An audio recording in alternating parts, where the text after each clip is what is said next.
நம்ம ஆலாங்குளத்துல அடுக்குமாடி வீடு கேட்டவங்களுக்கு ஒரு 2+ வீடு எடுத்து கொண்டதுக்கு அதுவும் 2200 ஸ்கொயர் ஃபீட்ல 4 சென்ட் லேண்ட் எல்லாம் தெக்க பார்த்துருக்கக்கூடிய நம்ம வீட்டோட ஃப்ரண்ட் எலிவேஷனையும் கார் பார்க்கிங் பார்த்தாலே இந்த வீட்டை வாங்கிறீங்க. நம்ம ஆலாங்குளம் மகளிர் ஸ்டேஷனுக்கு அப்படி எய்த்தாப்புல நம்ம வீடு லொக்கேட் இருக்கு. நம்ம வீடை பாருங்க, உள்ள வந்து பார்த்தா நல்லா பெரிய கார் பார்க்கிங், நல்லா ஸ்பேசியஸான கார் பார்க்கிங். அது மட்டும் போதாதுன்னு சொல்லி மெயின் கேட் அப்படின்னு நைஸா ஓப்பன் பண்ணி விட்டு உள்ள வந்து பார்த்தா சூப்பரா நல்லா ஸ்பேசியஸான கார் அமைச்சு கொடுத்து 2+ மாடல் அமைச்சு கொடுத்தாங்க. உள்ளோடய ஸ்டெப்ஸ் வச்சிருக்காங்க. அங்க பாருங்க, படியில ஏறினா லைட்டிங்லாம் அப்படி மின்னுது.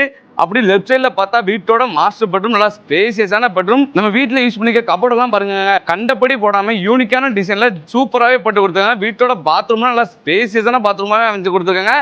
அப்படி இங்க இருந்து ஆப்போசிட்ல அக்னிமலைக்கு குடுன்னு ஓடி வந்து பார்த்தா அங்க தாங்க வீட்டோட ஓப்பன் கிச்சனா அமைச்சு கொடுத்து செல்ஃப்லாம் நீட்டாவே அரேஞ்ச் பண்ணிருக்காங்க. மேல பாருங்க, ஏன் தலையை சுத்துது. அப்படி மாடிப்படிக்கு குடுன்னு ஏறி ஓடி வந்து பார்த்தா அங்க ஒரு ஹால், 2 பெட்ரூம் வித் அட்டாச் பாத்ரூமோட சூப்பராகவே பண்ணி கொடுத்துருக்காங்க. ஃபுல்லாவே கபோர்டு இருக்கு. வீட்டோட மொத்த அழகையும் கொண்டு போய் இந்த வீட்டோட பால்கனில வச்சிருக்காங்க. பால்கனியை பாருங்க, சூப்பரா நல்லா காத்தோட்டமா நல்லா ஸ்பேசியஸா இருக்கு. பால்கனி எல்லாம் பாத்தீங்கன்னா இந்த வீடு வாங்கிடுவீங்க. நம்ம ஆலாங்குளத்துல மேலே வந்துடும். நம்ம வீடு எக்ஸாக்டா எங்க லொக்கேட் ஆக, நம்ம ஆலாங்குளம் பஸ் ஸ்டாண்டு பக்கத்துல அண்ணா நகர்லாங்க வீடு லொக்கேட்டா இருக்கு. இந்த வீட்டுக்கு ஓனர் கோட் பண்ணி கேட்டு மொத்தமே 75 லட்ச ரூபா. அதுவுமே பிக்சர் இல்லவே இல்லை, கம்மி பண்ணி நல்லா இருக்கு. நாங்களே உங்களுக்கு வாங்கி தரோம். அதுக்கு நீங்க பண்ண வேண்டியது எப்பவும் போல மேல ஸ்கிரீன்ல நம்பர் கால் பண்ணிட்டு உடனே சைட் டிசிஷன்